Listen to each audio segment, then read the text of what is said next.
La paradoja de la intolerancia aplicada a Milei. La paradoja de la intolerancia formulada por el filósofo Karl Popper plantea un dilema entre la libertad de expresión y la tolerancia en una sociedad democrática. La paradoja de la intolerancia sugiere que una sociedad tolerante no debe tolerar la intolerancia. Si se tolera el discurso de odio, se corre el riesgo de que éste se afiance y se convierta en una amenaza para la democracia. Según Popper, una sociedad excesivamente tolerante que permite la proliferación de ideas y actitudes intolerantes corre el riesgo de ser destruida por la intolerancia. Si se toleran actos o discursos que promueven el odio o la violencia contra grupos específicos, la estructura de una sociedad abierta y democrática puede verse amenazada. Por lo tanto, para preservar un entorno de tolerancia y libertad, puede ser necesario imponer límites a los actos o discursos que buscan socavar o destruir esos principios. Este concepto es relevante en la actualidad de polarización que vivimos, y un ejemplo concreto son los discursos de odio de Javier Milei y su violencia simbólica con la motosierra. Milei usó todas las herramientas de abuso de libertad de expresión que desarrolló el kirchnerismo durante la última década. Esa libertad de expresión que también manifestó el odio de las feministas al punto de odiar al hombre por ser hombre, cayendo justamente en lo que ellas decían ser víctimas.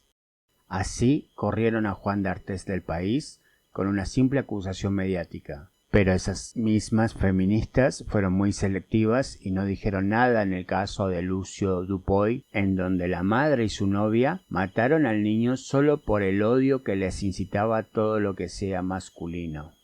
Argentina estuvo muy cerca de caer en algún gobierno feminista, que no ocurrió solamente porque no surgió ninguna líder feminista que convenciera. Y también vemos que en cada acción surge una reacción y entre tanto feminismo surgieron los antifeministas, inclusive mujeres que no se identificaban con las feminazis. Entre esos antifeministas surgió el profeta del antifeminismo, Agustín Laje, y otros que también aportaron su trabajo como Emmanuel Danan, Francisco Neto y el mismísimo Javier Milei, entre otros y otras. El feminismo exagerado, ese que odia todo ser masculino, aparentemente está pasando de moda, pero el exceso de libertad de expresión en Argentina fue solo un caldo de cultivo de odio que, sumado a las frustraciones de la economía, no tardó en encontrar a un candidato, Javier Milei.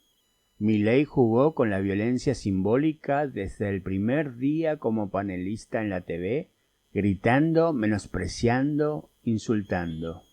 Toda esta violencia simbólica es un llamado al odio, y así es como miles de personas cargadas con odio sintonizaron con él. Se puede entender la frustración que trajo el gobierno de Alberto Fernández, donde le pagaban prácticamente por no hacer nada. Ni siquiera fue un títere, porque al menos los títeres tienen a alguien que le maneja, y él no se dejó manejar por nadie. Y al final no hizo nada. O tal vez tanto se cuidó por no ser dominado o manejado por Cristina Kirchner, que al final terminó siendo dominado y manejado por Massa, ya que le entregó su gobierno en el último año y medio de su gestión. Pero pasar de esa frustración al odio, hay un camino largo que se desvía para otro lado, la intolerancia. La paradoja de la intolerancia sugiere que, mientras que una sociedad debe cuidar la libertad de expresión, también debe estar atenta y actuar contra aquellas manifestaciones que, bajo la apariencia de la libre expresión, promueve la violencia y el odio. En particular, Milei ha realizado declaraciones que han sido consideradas como discursos de odio, como cuando dijo que los inmigrantes son una plaga o que los pobres son parásitos. También ha criticado a los sindicalistas y a algunos políticos acusándolos de ser corruptos y antipatriotas. Los discursos de odio de Javier Milei podrían tener consecuencias negativas para la sociedad argentina. Por ejemplo, podría generar un clima de hostilidad hacia los inmigrantes y los pobres, lo que podría conducir a actos de discriminación y violencia. Pero también Los discursos contra los sindicalistas y políticos podrían afectar de alguna manera a la democracia misma en Argentina. Por lo tanto, es importante que la sociedad argentina se plantee dónde trazar la línea entre la libertad de expresión y la protección de los valores democráticos y el respeto hacia los individuos y las instituciones. En el caso concreto de Milei, desde el punto de vista legal, es posible que sus declaraciones sean consideradas como incitación al odio, lo que podría dar lugar a sanciones legales. Sin embargo, también es posible que sus declaraciones sean protegidas por la libertad de expresión, lo que dificultaría su sanción. En última instancia, la decisión sobre si las declaraciones de Milei son o no incitación al odio recae en los tribunales. Sin embargo, es importante que la sociedad argentina se involucre en este debate, ya que el discurso de odio puede traer consecuencias fatales para la democracia argentina.